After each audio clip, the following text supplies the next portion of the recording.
Bismillahirrahmanirrahim. Assalamualaikum warahmatullahi wabarakatuh.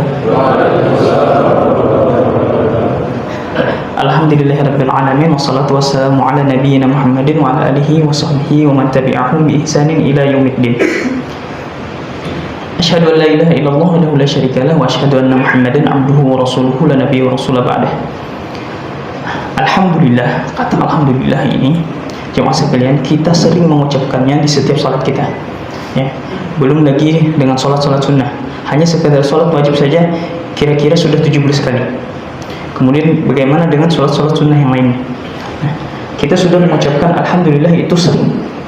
Nah, alhamdulillah itu berarti segala puji hanyalah milik Allah, Rabb semua alam. Alamin itu jamak dari alam. Jadi bisa dikatakan multiverse. Jadi tidak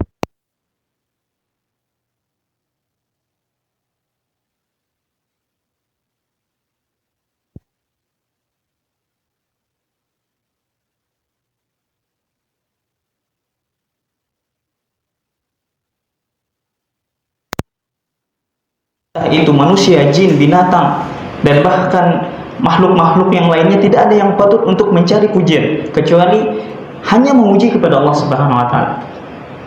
Nah, jemaah sekalian yang dirahmati Allah Subhanahu wa taala, ada percobaan gitu kan. Ada percobaan dari seseorang yang memang ateis, dia ateis, bukan muslim, mengasih nama anaknya, dua anaknya itu winner sama loser. Yang pertama winner sama loser. Winner artinya pemenang ya. Loser artinya kalah atau bercundang. Nah, ternyata jemaah sekalian yang mengejutkan adalah pas waktu dia tua, ternyata yang sukses adalah loser. Akan tetapi winner bahkan berbagai kriminal yang ia lakukan. Kenapa? Ini pertanda bahwasanya pujian itu bisa jadi menghancurkan. Tetapi yang kita butuhkan adalah memuji kepada Allah Subhanahu wa taala. Bahkan Abu Bakar As-Siddiq radhiyallahu anhu tatkala dipuji beliau marah dan beliau bertawud kepada Allah Subhanahu wa taala. Maka dari itu ulun tadi pengen memuji ustadz kita Abdurrahman gitu, cuman ulun takut disalahkan nanti. Misalkan sifat beliau kayak si Abu Bakar gitu kan. Soalnya jemaah sekalian jujur aja,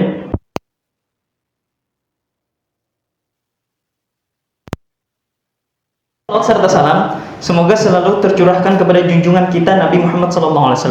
Kalau misalkan ada pertanyaan, biasanya misionaris nih, kalau ada pertanyaan yang memang dia mau mencari syubhat, kenapa Nabi Muhammad itu masih butuh salawat? Bukankah dia juru selamat? Berarti ini dia bukan juru selamat, gitu kan? Biasanya pertanyaan-pertanyaan kayak gitu. Jawabannya cukup simpel, jangan jawab macam-macam. Misalkan supaya kita tambah kaya atau supaya kita tambah berkah, supaya kita begini enggak. Cukup jawab karena Allah memerintah. Muslim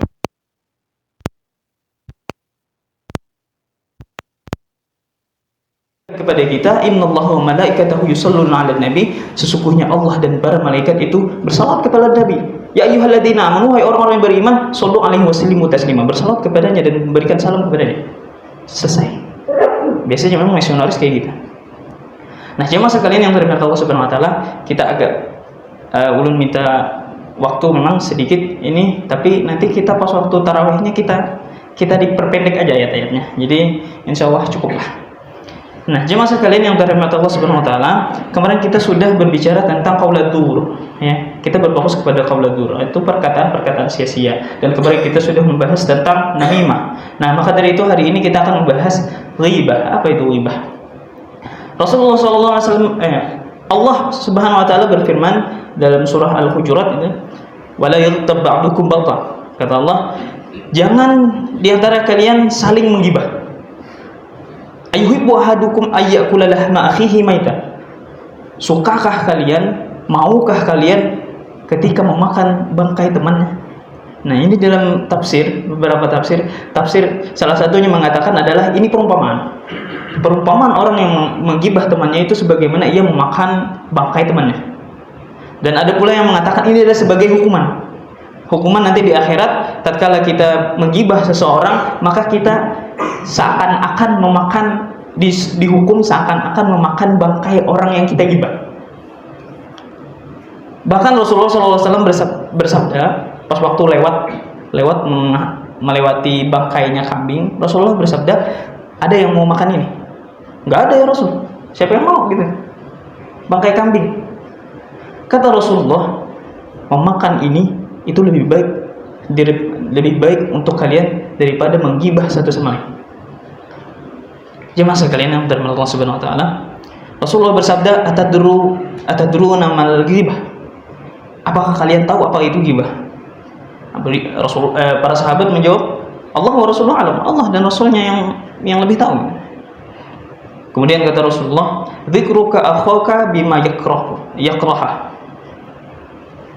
Engkau menyebutkan sesuatu kepada orang lain, ya kan?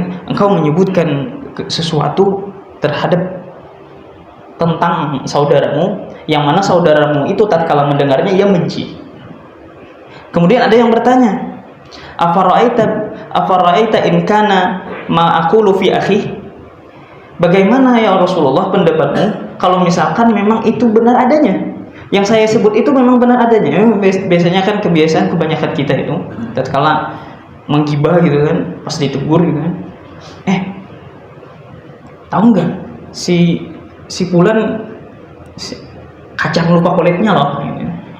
Oh masa sih? Oh si fulan juga kok kacang lupa panjangnya. Oh kacang pendek dong. Tuh kalau ditegur, pas ditegur itu kan, jangan gibah lah. Enggak kok, kita nggak gibah. Ini bener kok. Kata Rasulullah, yang bener itulah gibah. Yang memang bener itu gibah. Kalau mengatakan hal yang benar itu dibenci kalau kedengaran, itu gibah. Kalau misalkan kedengaran orangnya, misalkan orangnya di hadapan sini, itu bukan gibah. Gibah itu dari sama halnya katanya dengan ghaib. Ghaib itu tidak ada, tidak nampak gitu. Jadi ghibah itu menceritakan keburukan orang yang tidak nampak, maksudnya orang yang tidak ada. Jadi walaupun itu benar, itu memang ghibah. Kalau misalkan ada orangnya, itu mencela. Dan itu dikatakan oleh Rasulullah, sibabul muslim fusukun. Mencela seseorang muslim itu fasik. Makanya keduanya itu nggak boleh. Entah itu mencela atau menggibah, ya nggak boleh, tetap nggak boleh. Jamaah sekalian yang dirahmati Allah Subhanahu wa taala, tentu kita sebagai muslim yang taat, sebagai mukmin yang memang benar-benar beriman kepada Allah, kita ingin sekali menghilangkan sifat itu dari kita. Nah, jemaah sekalian yang dirahmati Allah Subhanahu wa taala, alangkah lebih baiknya kita tanamkan dulu kepada diri kita konsep ihsan. Apa itu ihsan?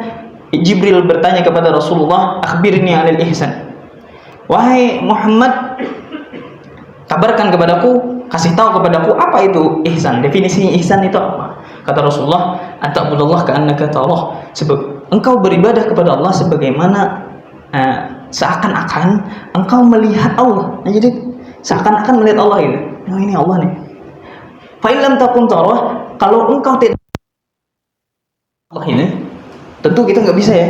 Oh, ini Allah nih. Enggak, susah. Fa innahu yara, ketahuilah, ingatlah bahwasanya Allah itu melihat kita. Nah, gitu. Kemudian jamaah sekalian, kita sibukkan diri kita untuk mencari kesalahan-kesalahan kita. Kalau misalkan kita menghisap diri kita itu dari pagi sampai malam aja, luar biasa banyak kesalahan-kesalahan kita. Dari waktu bangun tidur lupa baca alhamdulillah, kemudian masuk WC kaki kanan, kemudian keluar WC kaki kiri. Banyak kesalahan-kesalahan kita yang kita tidak sengaja kalau kita hisap. Bahkan kata Umar, hasibu anfusakum, hisaplah diri kalian qabla an tuhasabu, sebelum kalian dihisap oleh Allah. Nah, kalau kita hisap kesalahan-kesalahan kita banyak luar biasa banyaknya, yang akhirnya kita sibuk kepada kesalahan kita, memperbaiki kesalahan kita. Gak ada kesibukan untuk mencari aib-aib orang, karena kita fokus kepada aib kita. Kemudian jamaah sekalian, kata Rasulullah, ittaqillah itu makunta wa'ad bi sayyi'atal hasanata tamhuha. Berbuat baik, maka perbuatan baik ini akan menutupi kesalahan dari perbuatan buruk kita. Jadi yang biasanya kita menghibah begini-begini, akhirnya kita jadikan hal kebaikan-kebaikan dari orang itu motivasi bagi kita. Hadanallahu wa iyyakum ajma'in. Alhamdulillahirabbil alamin, wassalatu wassalamu ala nabiyyina Muhammadin walhamdulillahirabbil alamin. Assalamualaikum warahmatullahi wabarakatuh.